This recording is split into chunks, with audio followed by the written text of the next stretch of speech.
Hello everyone, welcome back to my channel Barnali's blog. আমি বর্ণালী নিয়ে চলে এলাম তোমাদের জন্য একটা নিউ ব্লগ। আই হোপ তোমরা সবাই খুব ভালো আছো, আমিও খুব ভালো আছি। সো আমি একটা ব্লগে তোমাদের আবার ওয়েলকাম জানাচ্ছি। তো তোমরা আগের ব্লগে দেখিয়েছিলে আমরা দীঘা এসেছিলাম। তো আমরা হোটেলে পৌঁছে যাওয়ার পর আমাদের এখানে চা দিয়ে দিয়েছিল। এখন মোটামুটি সকাল 8:30 থেকে 9টা মতন বাজে। এখানে আমরা সবাই মিলে চা খেয়ে নিচ্ছিলাম। তো বাইরে মোটামুটি ভালোই বৃষ্টি হচ্ছিল।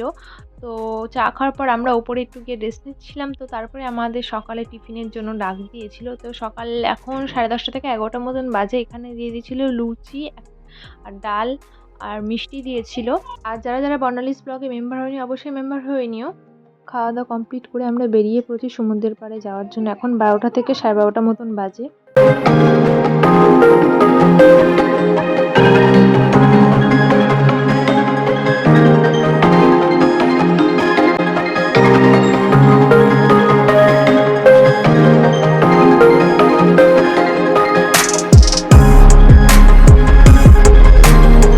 আমরা দীঘাতে চলে এসেছিলাম রথের মধ্যেই, ওই জন্য রাস্তায় চারিপাশে সুন্দর করে জগন্নাথ দেবের লাইটিং দিয়ে সাজিয়েছিল।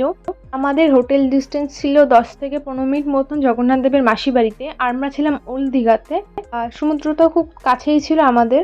সো আমরা ফাইনালি চলে এসেছিলাম সমুদ্রের পাড়ে। প্রচণ্ড জোয়ার ছিল, তো আমরা ভেবেছিলাম এখান থেকে রুমে গিয়ে স্নান করতে আসবো একবারে। তো এরকম জোয়ারে শুনছিলাম যে নামতে দেবে না। তো 3টের সময় নাকি জোয়ার কমবে। তো এখানে অনেক লোকই দাঁড়িয়েছিল, স্নান করবে বলে এসেছিল, কিন্তু প্রচণ্ড জোয়ার, নামার কোনো সিচুয়েশনই নেই এখানে। তো এখানে আমরা কিছুক্ষণ দাঁড়িয়েছিলাম, জোয়ারটা দেখছিলাম, সমুদ্রের উত্তাল ঢেউ।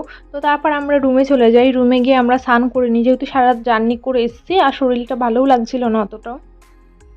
A few moments later. আমরা রুমে গিয়ে স্নান খাওয়া দাওয়া করে নিয়ে আমি একটু রেস্ট নিচ্ছিলাম, মানে অনেকক্ষণই ঘুমিয়ে নিয়েছিলাম। তারপর সন্ধে হতে আমরা বেরিয়ে পড়েছিলাম জগন্নাথ মন্দিরে যাওয়ার উদ্দেশ্যে। তো রাস্তা দিয়ে অনেক সুন্দর করে লাইটিং দিয়েছে। তো জগন্নাথ মন্দিরটা ছিল নিউ দীঘাতে। তো চলো যাওয়া যাক, সবাই মিলেই আমরা যাচ্ছি। তো কিরকম কি করেছে আমি তোমাদের দেখাবো। আমরা কিছুটা হাঁটার পর আমরা চলে এসেছিলাম জগন্নাথ গেট, মানে দীঘার যে মন্দিরটা করেছে সেই গেটটার সামনে। তো চলো ভেতরে যাওয়া যাক, কিরকম কি করেছে সবকিছুই তোমাদের সাথে শেয়ার করবো। আই হোপ ব্লগটা তোমাদের ভালো লাগবে। কমেন্ট করো, অবশ্যই লাইক কমেন্ট করে দিও। আর ভিডিওটা আমার পোস্ট হতে হতে প্রায় একটা বছর বলতে গেলে কি, অনেক দিনই আমি টাইম নিয়ে ফেলেছি, আমি এতটাই ল্যাদ খাচ্ছিলাম। চলো, পুরোনো ব্লগ এডিট করতে ভালোও লাগে, তোমরা একটু ম্যানেজ করে নিও। দেখা যাক ভেতরে কি রয়েছে কি না রয়েছে, তোমাদের সবই শেয়ার করছি। আর এই সাইডটাতে খুব সুন্দর করে একটা মানে বসার মতন জায়গা করেছে, যেখানে ঝর্ণা লাইটিং বসার মতন চেয়ারও রয়েছে। তো এখানে বসে টাইম স্পেন্ডও করা যাবে।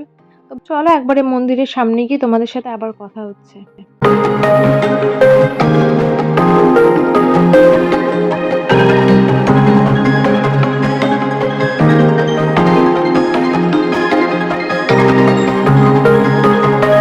আমরা চলে এসেছি জগন্নাথ মন্দিরে ঢোকার লাইনের মধ্যে। তো লাইনটা প্রথমে ফাঁকাই ছিল, তো সামনে গেটের ওখানে প্রচণ্ড ভিড় ছিল। এক সাইডে আমরা জুতোগুলো খুলে রেখে দিয়েছিলাম।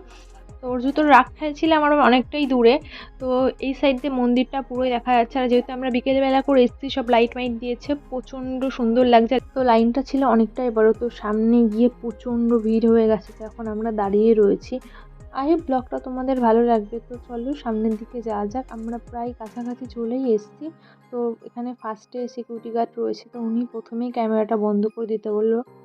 মন্দিরের ভেতর ঢোকার আগে আমাদের চেকিং হলো। চেকিং হওয়ার পর তারপর আমরা মন্দিরের ভেতর ঢুকে পড়েছি। ভেতরটা সত্যি খুব সুন্দর লাগছে, অনেকটা এরিয়া জুড়ে মন্দিরটা রয়েছে। তো আমরা সেরকমভাবে ঘুরতে পারিনি। তো চলো কী কী শেয়ার করতে পারি তোমাদের সাথে। তো বেশিরভাগ জায়গায় ক্যামেরা অ্যালাউ ছিল না।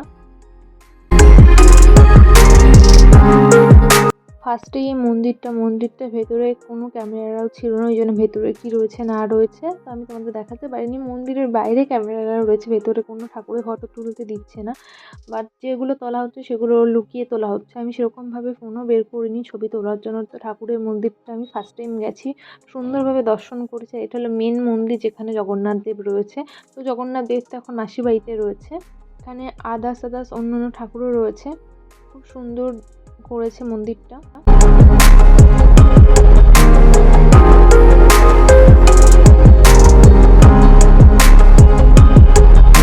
এখানে ছোট মতন অনেক মন্দিরই রয়েছে। এখানে মানে সন্ধ্যা আরতি হচ্ছিল, তো সন্ধ্যা আরতির পর ঠাকুর মশাই এসে আবার দরজাটা বন্ধ করে দিল। তো এখানে তাড়াতাড়ি করে সে তোমাদের সাথে ঠাকুরটা শেয়ার করেছে। এটা কী ঠাকুর রয়েছে আমি জানি না। সাইডে আরও ছোট ছোট করে অনেক ঠাকুরই রয়েছে।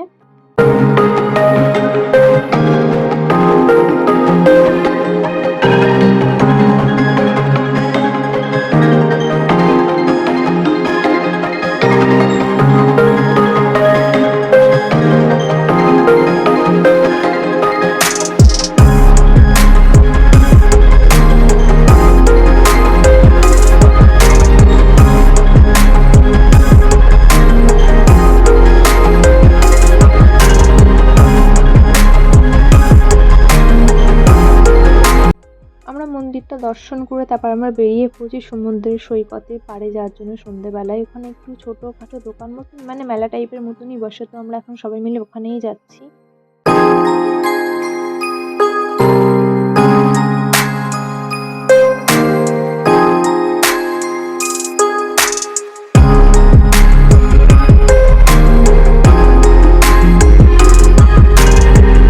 এখানে সবাই মিলে চলে এসেছিলাম জগন্নাথ দেবের মাসির বাড়িতে। এখানে জগন্নাথ দেবের আরতি হচ্ছিল সন্ধ্যেবেলায়। সবাই মিলে ঠাকুর দর্শন করে তারপর আমরা যাব সমুদ্রের পাড়ে।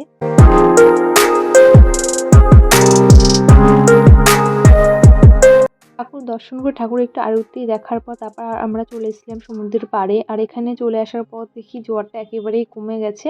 তো তারপর আমরা সবাই মিলে চলে এসেছিলাম সমুদ্রের পাড়ে জলে নামার জন্য। যেহেতু ফার্স্ট দিন এসে আমরা স্নান করতে পারিনি, ওই জন্য রাতের সমুদ্রে একটু আমরা সবাই মিলে একটু মজা করে নিয়েছি। রাতের সমুদ্র দেখতে কার কার ভালো লাগে অবশ্যই কমেন্টে জানাবে। আমার খুব ভালো লাগছিল। এর আগে যতবারই আমি দীঘাতে এসেছি আমি এরকম রাতের সমুদ্রে কখনোই নামতে পারিনি। তো এবার আমার লাইফে ফার্স্ট টাইম, ওই জন্য তোমাদের সাথে আমি শেয়ার করলাম। তো তারপর চলে এসেছিলাম আমার মার্কেটে ঘুরতে। এখানে অনেক রকমের বাচ্চাদের কার ছিল ঘোরার জন্য।